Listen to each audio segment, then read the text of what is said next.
इसी तरह नए नए वीडियो के लिए हमारे चैनल को सब्सक्राइब ज़रूर करें और इस वीडियो को ज़्यादा से ज़्यादा शेयर ज़रूर करें ताकि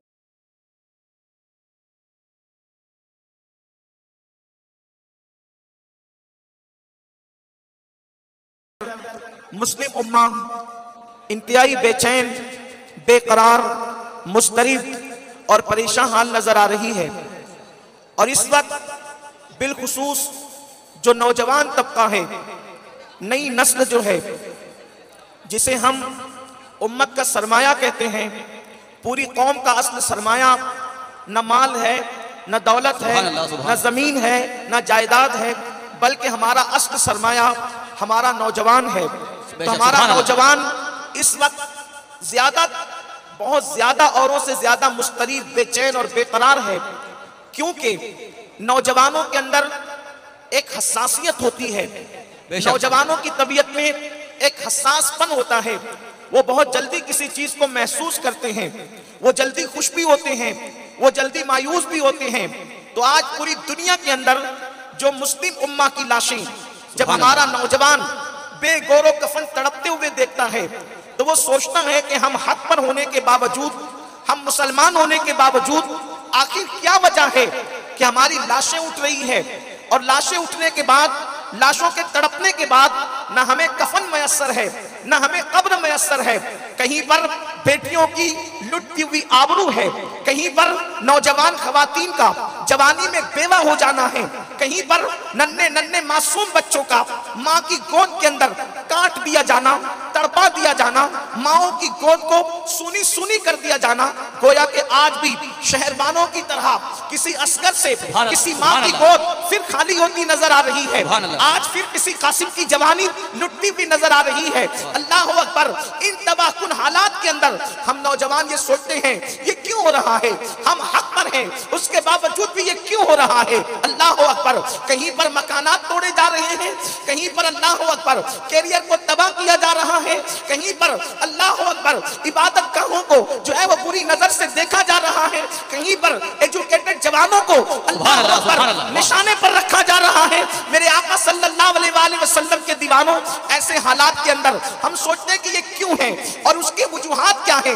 सारी तबाही के मामलात और मरसिए, कोई मरसिया लिख रहा है, कोई मरसिया पढ़ रहा है। बड़े बड़े मुफक्किरीन, बड़े बड़े मुसन्निफीन, बड़े बड़े मुहर्रिरीन जो है अपनी अफकार और नजरियात को दर्द भरे पैराई के अंदर जो है वो कोई जो है अल्लाह अकबर अखबार में छाप रहा है, कोई व्हाट्सएप पर शाये कर रहा है। मगर याद रखना, अगर इंसान बीमारी का ढिंडोरा पीटते रहा कि मैं बीमार हूँ, मैं बीमार हूँ, मैं बीमार हूँ, तो उसका कभी इलाज नहीं हो सकता। पहली चीज तो ये, अगर आप बीमारी से निजात चाहते हैं तो आपको ये चाहिए कि पहले आप मालूम करें कि आपको बीमारी क्या है, और उसके बाद फिर आपको ये मालूम करना होगा उस बीमारी का इलाज क्या है, उसकी दवा क्या है। बीमारी मालूम करो, फिर उसके बाद उसका इलाज पता करो, और जब दो चीजें पता चल जाए तो फिर उसका इलाज करने की कोशिश करो। बीमारी तो हमें पता चल गई, टूटते हुए मकानात, लुटती हुई जवानी, लुटती हुई आबरू, मुर्दा धोती हुई बहनें, ये सारे हालात, और नन्हे नन्हे बच्चों का माओ की गोद में दम तोड़ना, नस्ल कुशी के हवाले से इस्लाम दुश्मन ताकतों का प्लान बनाना, ये किसी एक मुल्क की बात नहीं कर रहा हूं, ये पूरी दुनिया के हालात हैं। कहीं कम है, कहीं ज्यादा है। अल्लाह के कुरान से पूछो ये मुसीबतें क्यों आती है, तो कुरान कहता है वमा असाबकुम मिन मुसीबतिन फबिमा कसबत अयदीकुम। मेरा अल्लाह कुरान में फरमाता है कि तुम पर जो मुसीबत आती है वो तुम्हारे गुनाहों के सबब से आती है। यानी जब तुम जराइम करते हो, जब तुम गुनाह करते हो, जब तुम अल्लाह की नाफरमानी करते हो, तो अल्लाह तुम्हें मुसीबत में गिरफ्तार कर देता है। ऐ मेरी कौम के जवानों, अगर अपनी कौम को तबाही से बचाना है, अपनी कौम को बर्बादी से बचाना है, अपनी कौम को मुश्किलात से बचाना है, तो गुनाहों से अपने रिश्ते को तोड़ लो, गुनाहों से हिजरत कर जाओ, गुनाहों से सच्ची तौबा कर लो। क्योंकि मेरा अल्लाह कुरान में फरमाता है जब कुरान को मानकर मुसलमान हो और कुरान पर ईमान ला करके ईमान वाले कहलाते हो, तो आप मुझे बताओ, अल्लाह अकबर, कुरान कह चुका कि जो भी तुम पर मुसीबत आती है वो तुम्हारे गुनाहों के सबब से आती है। इसकी तफसीर में आया है, अल्लाह के रसूल सल्लल्लाहु अलैहि वसल्लम फरमाते हैं कि मुसलमान को कांटा भी नहीं चुभता मगर उसके गुनाह की वजह से चुभता है।